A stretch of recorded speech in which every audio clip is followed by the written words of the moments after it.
Afternoon. I think the one of the things that we got done today, we got out of that thing fairly healthy. So there's no one with any injuries coming out of the game. So that's good news. Knee-jerk reaction to the game. Excited about the progress that we made over 15 practices. And today, more than a year ago, we treated it as a practice. We really wanted to see our guys compete, our ones against ones. That's how we split the teams. Didn't really announce that going into it. I'm sure you guys kind of caught on to it once you saw how the red and the blue teams were divided. But there was a lot of situations that we faced. We're able to look much deeper into situational football than we were a year ago at this time because this time a year ago we were trying to teach languages, trying to teach how we were going to call things, how we were going to manage pregame warm-up. We're well beyond that stuff right now. So I thought there was some good offensive production. I thought really all four quarterbacks at times did some nice things. There's certainly plays that you'd want to have back.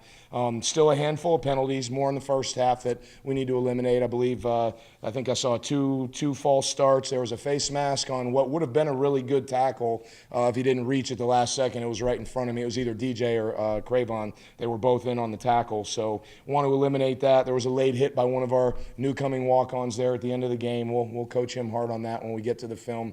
But overall, some really good things. I like where the tempo of our offense is right now. I think those of you that were here now compared to a year ago could feel that. We had 52 plays in the first half from our offense with the ones.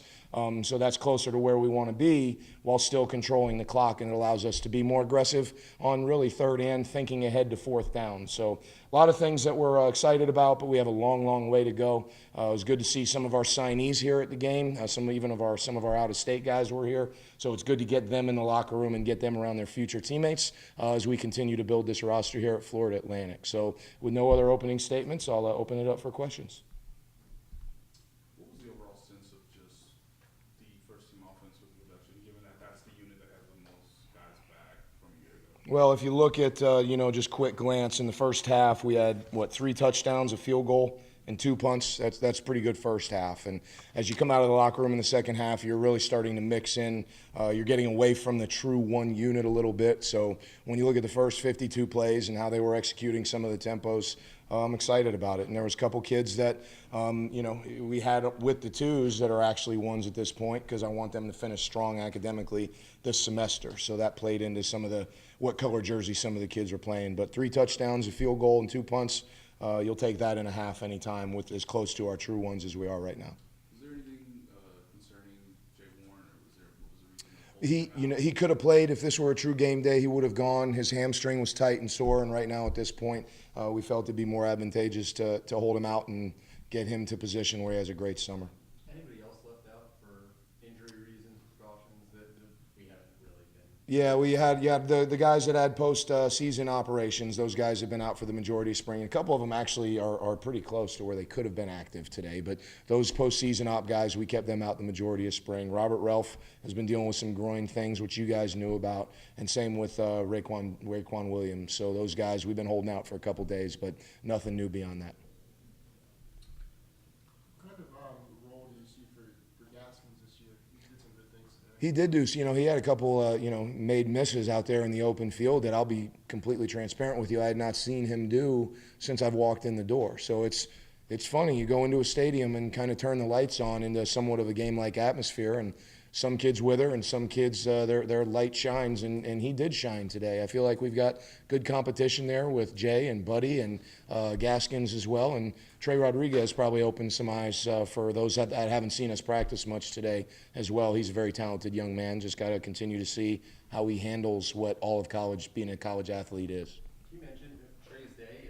We've seen a little of him during spring practice, but for a lot of the fans, this was their first really recognition of what he can bring. What does he have that some of the other backs that you currently have in this backfield have that Sure. they don't?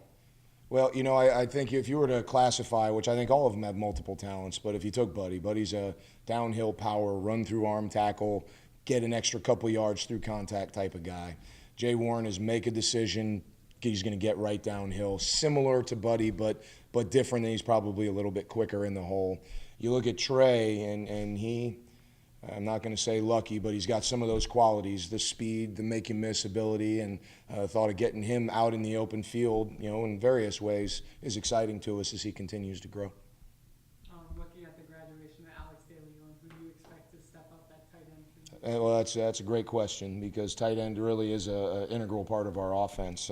Chandler Dexter is continuing to come on. He's only been here for 1 semester and 15 practices, but in our last scrimmage, he really had a couple nice catches. He did some good things today, had a nice catch on the sideline, but he's still learning. Everything's happening at a very fast pace for him, so I'm excited about him. Dustin Bowens is another one that we kept out as a precaution today. So he had a good spring up until about practice 13, 14, and we decided to keep him out from a precautionary standpoint. So you have those two. You have Nate Terry, who's a hybrid tight end wide receiver who can really do both things. So, and Jacob Wilson has had a surprising spring in that he's further along than we expected him to be at this point. So that arsenal right now we feel good about as long as they don't stay where they are. They've got to progress.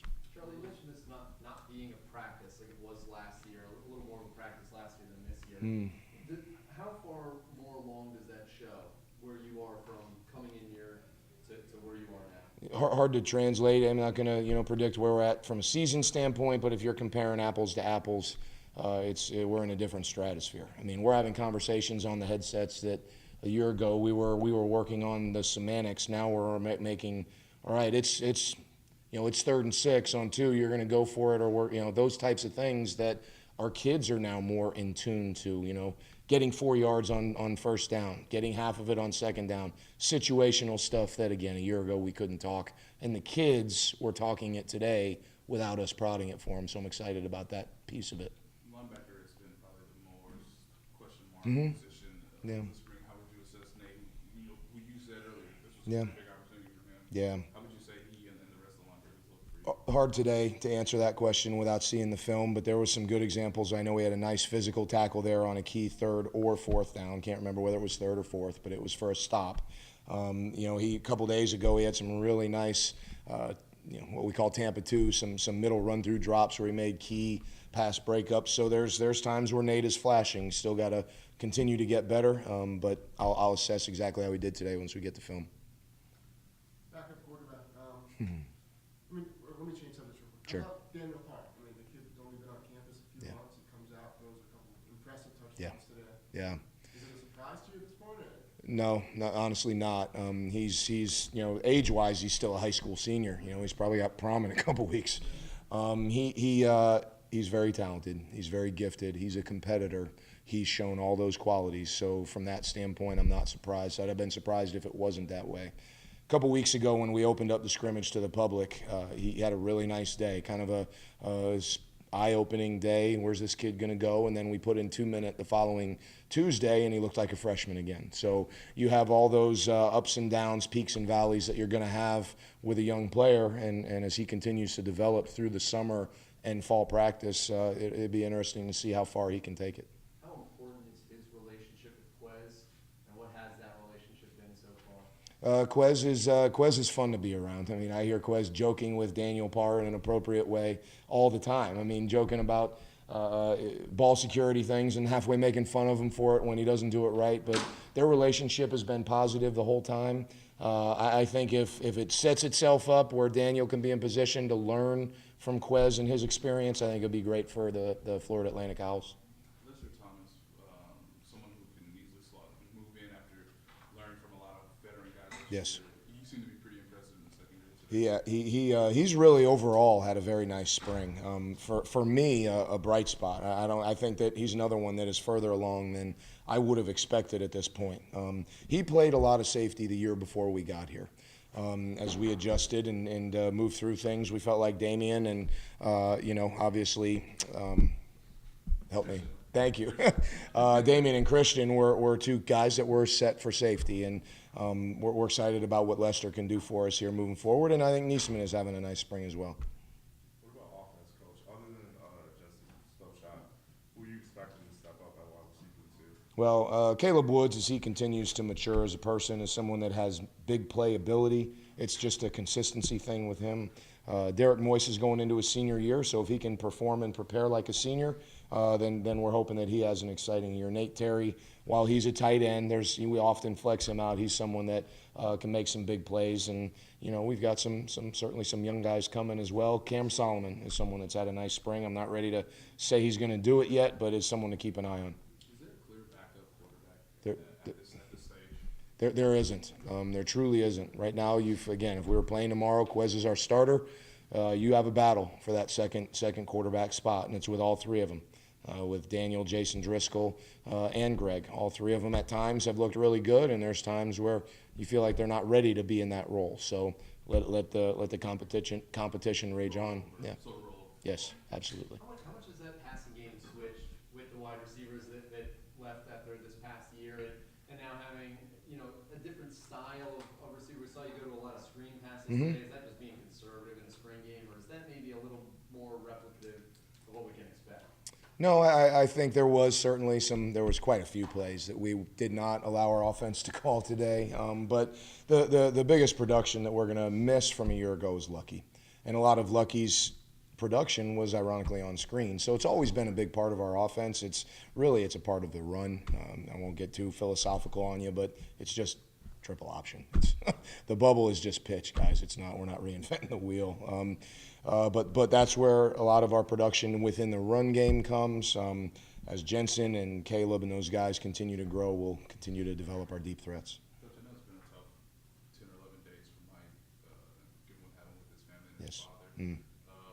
How much did it mean for you to just have him be here today, to be back with the team, and what was it like to watch Joby sort of play in his place? Meant a lot to see Mike. Our heart aches for him. I can't pretend to put myself in his shoes. Most of us, as you get older in life, you experience loss, and when something like that happens, you tend to go back to those experiences.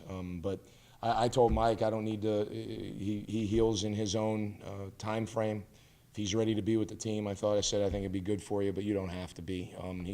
He's healing. His soul has been injured, and we're going to give him the time that he needs. It's more important than football. Was Joby just sort of the next guy up? I mean, is he sort of impressed you in ways? Who's that? Joby. I think it was Joby who played for him, Smith. Oh, Jacoby at the guard. Okay, yeah, you were throwing me with Joby. Yeah. No, it's okay.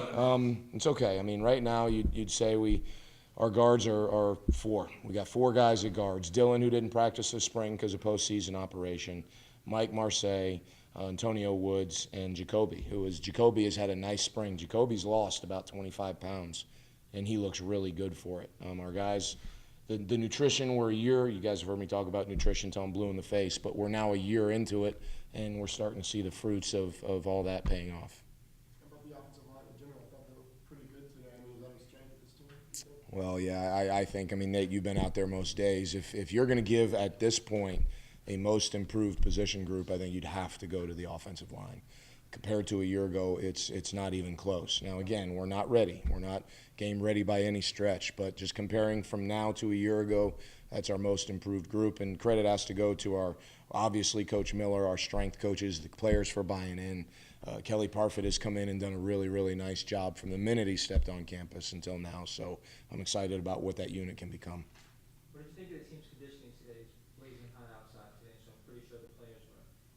I didn't notice like a ton of people cramping up or anything like that. Still not there yet. There was a couple of timeouts that I called for that reason, where I saw kids right on the edge of where they could be in position to cramp, and it's just not worth it because cramps can lead to other things. So and we didn't shoot, and as you prepare for spring, you're in an 8-week cycle where you're trying to gain strength and size. As you have an 8-week cycle leading up to the season, it's to get yourself game ready. So those are things to factor in. So to answer your question, good for being, April 11th or whatever it is. If it were August, I'd be nervous. What's next after today? And I know you will review the film. Yep. You'll look through sort of the injury conditions. Yes. What's next sort of later next week and further on? Yeah, no, it's a good question. We'll take tomorrow, grade the film as individual coaches. We have an 8 o'clock team meeting on Monday to really give our kids the direction because they're right around the corner from finals. So they'll get a couple weeks to let their bumps and bruises heal. And we've been training them hard. We've been training them hard since January 5th because we needed to make a lot of gains, and we still do. But I feel like we accomplished a lot of the things we needed to. So team meeting on Monday, a lot of exit interviews. Every kid on this team will get an interview with their position coach to let them know where they stand in terms of the roster and depth chart and those types of things. And then they'll finish their finals, finish strong there, hopefully, and then come back May 11th. The veterans will, and they'll still, by rule, be lifting on their own for a couple weeks. And then we crank it up there at the beginning of June for a full 8-week cycle leading into the season. And we recruit, and summer camps will be here before, you know the cycle, Nate, right? We'll be out spring recruiting, and summer camps come our way, and giddy up. Here we go. It'll be August before you know it. And just a question, are the camps a little more geared toward June now, because of where the year, where the calendar sort of fits? We, 8th and 9th are individual days. 10, 11, 12 is team camp. June 17th, we have an individual camp. Feel free to print all of this. June 8 and 9 are each individual camps. 10, 11, 12 is team camp. June 17th is another individual camp we added because Ohio State's entire staff is going to come down and work with us on that camp day. Is there any reward for the blue team winning the game? Yeah, more work because we got a long way. No, it's really today. It was good to split the team up and compete. That's all I wanted to see was competition. Great question. No. I know we got everybody here, but you have a message for Kenny today? Kenny, couldn't be happier for you, buddy. I can't believe you found someone that's willing to spend the rest of their life with you. But we're excited for you, man. Wish I could be there, and go Owls. Have a great day. Enjoy your wedding. Thanks, guys. Appreciate it.